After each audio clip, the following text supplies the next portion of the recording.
Hello everyone. So I'm Ankita Das, currently pursuing MSc Psychology from Christianity College. So today I'm going to talk about language disorder. So language disorder, it is common that most infants or toddlers can understand what you are saying well before they can start talking. As they get older, communication skills develop. Most children learn how to put their feelings into words. But sometimes they might develop a communication disorder known as language disorder. They may struggle with written language, spoken language, or sometimes with both. Here, the child can make sounds, but they have trouble using them to communicate. It also affects the way children comprehends the language. So this type of disorder is also known as developmental disorder as it starts in early childhood and continues into adulthood. Language disorders typically affect all forms of communication, affecting a child's performance at school, in home, and in social situations. A child with language disorder will have problems in learning all languages. Thus, an individual with language disorder can have issues with the comprehension or the use of spoken, written, or other forms of language. Students with language disorder may struggle with the form, content, or the function of language. So, coming into signs and symptoms of language disorder, early signs of language disorder are using smaller vocabulary than other students of the same age, using limited sentence structure, or struggles to put words together to form a sentence, trouble describing a topic or series of events. Uh, they are unable to follow instructions or ask and answer questions. They may appear detached from others at school or home. Sometimes they also doesn't show appropriate emotions such as laughing at jokes. They may also struggle to learn or use gestures. They may also use wrong tense, they might say I go to market when they actually meant I went to market. They also say things like or a lot while trying to remember a right word. They also repeat parts of questions or entire question before answering to them. They also avoid talking to people they do not know well. Coming into the types of language disorder, there are two types of language disorder: receptive language disorder and expressive language disorder. So, children with receptive language disorder may have trouble with understanding meanings of words and sentences, understanding what people say, understanding gestures, learning new words, understanding what they read, understanding new concepts or ideas, answering questions, following instructions that have been given to them, organizing their thoughts, and identifying objects.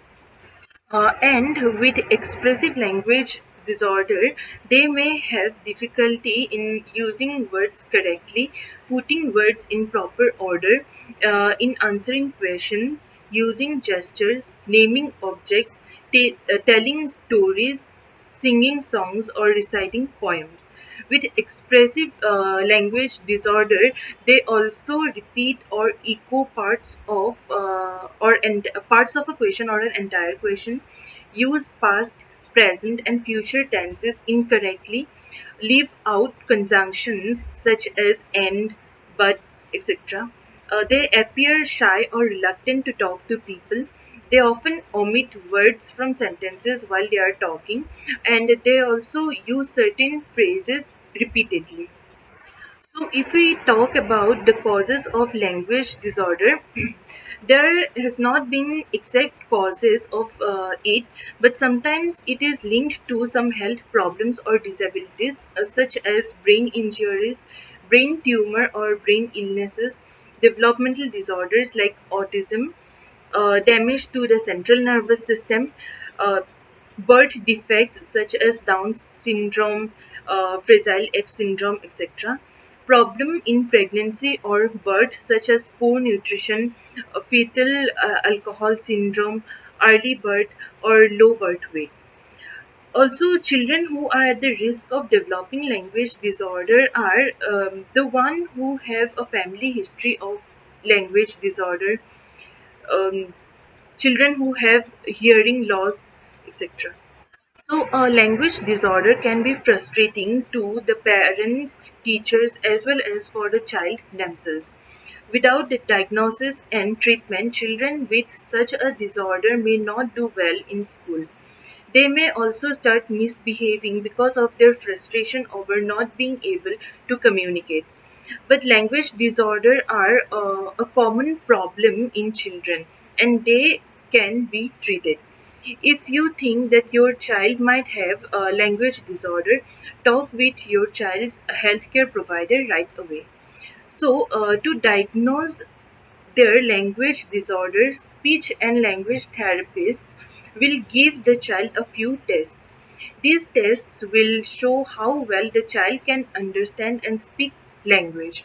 The child may be diagnosed as having language disorder if they cannot communicate as well as other children of their age and they struggle with knowing a lot of words, speaking or writing long sentences, sharing information, or having a conversation. A doctor should also test issues that could affect their language skills, such as deafness. If you find out that your child or someone you know is having a language disorder, don't worry much as it can be treated. Research has shown that children who start therapy early have the best outcome. So, speech and language therapists will guide your child's treatment. But it is important to know that you, as a parent, also have a critical role. You will likely need to work with your child to help them with language use and understanding.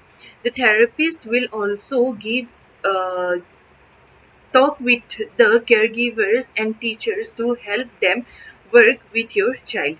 The therapist might also suggest you simple activities like reading and talking to your child to help them learn words, listening and responding when the child is talking to you, encouraging your child to ask and answer questions, pointing out words or signs. Coming into the treatment, language disorder is best treated with speech and language therapy. But language disorder can also lead to other challenges such as social anxiety or depression in the individuals who are going through. So, cognitive behavioral therapy (CBT) can help children with language disorder who experience emotional or behavioral problems. So, winding up with my topic, language disorder, I would like to say that we often come to hear some of the myths like speech therapy is only for students who have noticeable speech issues like stuttering, or children with language disorders are not smart, etc. But this is not actually true. From what we have learned from this video earlier, a language disorder is common among most of the students or children, and it does not include just speech issues like stuttering. There are many issues that are involved with language disorder. So all those issues needs to be taken into consideration while diagnosing a child as having a language disorder. Thank you.